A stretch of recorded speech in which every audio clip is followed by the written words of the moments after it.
पीछे कुर्सी है।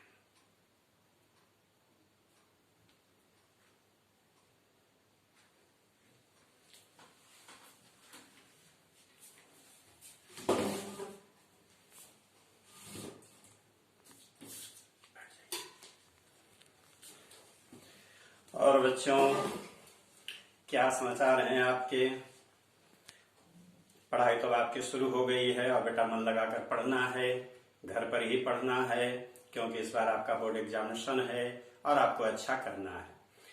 बेटा, पिछले क्लास में मैंने ये चर्चा की थी कि यूरोप में राष्ट्रवाद का विकास किन कारणों से हुआ है। तो विकास तो हुआ।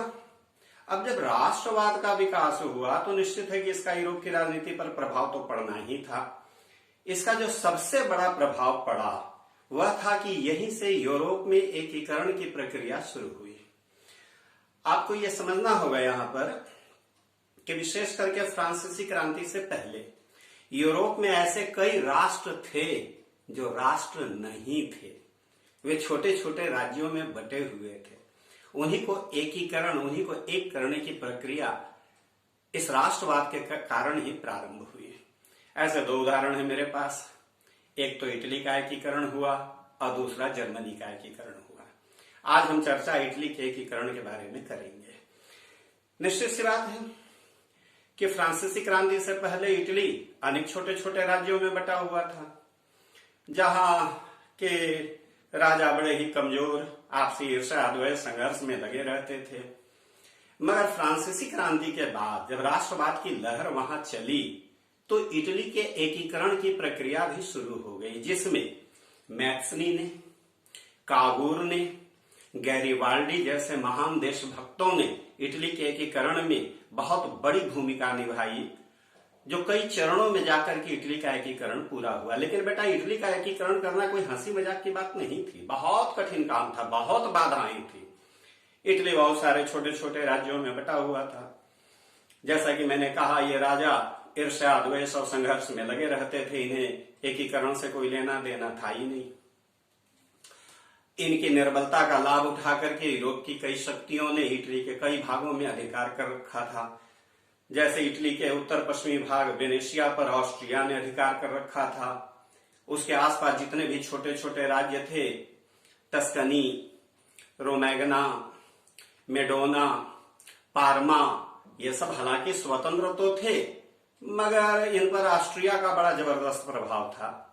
इटली के मध्य भाग रोम पर पोप ने अधिकार जमा कर बैठा रखा था। वहां उसकी धार्मिक और राजनीतिक सत्ता कायम थी, जो एकीकरण के मार्ग में बहुत बड़ा विरोधी था।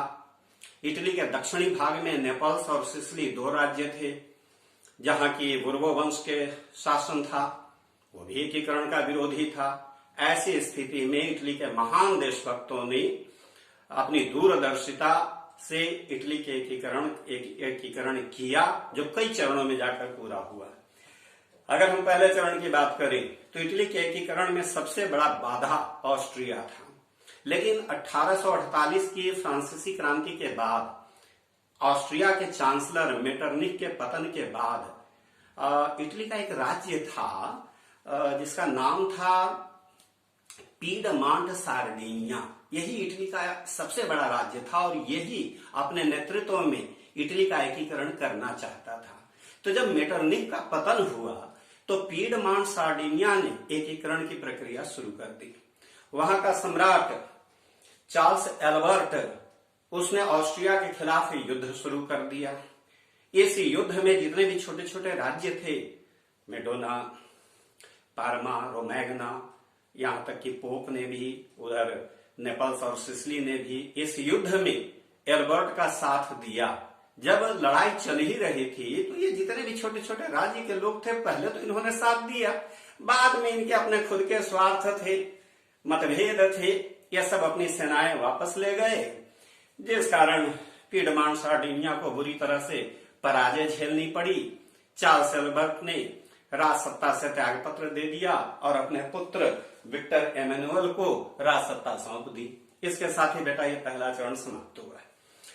दूसरा चरण 1852 में काउंट काबूर जैसा महान देशभक्त, महान कूटनीतिज्ञ, महान राजनीतिज्ञ, पीडमान सार्डिनिया का प्रधानमंत्री बना। वो जानता था कि बिना विदेशी सहायता के इटली का एकीकरण होने वाला नहीं है। यही वजह है कि उन्होंने 1854 के क्रीमिया के युद्ध में इंग्लैंड और फ्रांस की बिना शर्त सहायता करके उनकी सहानुभूति प्राप्त कर ली। इसका लाभ मिला कि उत्तर में जितने भी छोटे छोटे राज्य थे इटली के उत्तर में, मैं बार बार चर्चा कर रहा हूं, याद रखने की बात होगी आपके लिए, रोमैग्ना है, पार्मा है, टस्कनी है, मेडोना है, ये सारे राज्य इस क्रीमिया के युद्ध में सहायता करने के एवज में पीडमान सार्डिनिया को प्राप्त हो गए। इस प्रकार एकमात्र वेनेशिया को छोड़ करके संपूर्ण उत्तरी इटली का एकीकरण संपन्न हुआ। इस दूसरे चरण में यह बहुत बड़ी घटना थी। तीसरे चरण की यदि मैं बात करूं तो उत्तरी इटली का जब एकीकरण हो गया तो इसका सीधा प्रभाव दक्षिण के नेपल्स और सिसिली राज्य पर पड़ा, जहां बुर्बो वंश का शासन था। वहां की जनता ने विद्रोह कर दिया।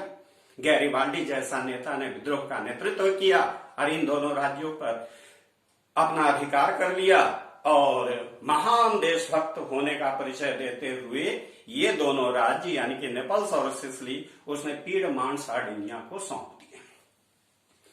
इसके साथ ही इटली के एकीकरण का तीसरा चरण समाप्त हुआ है।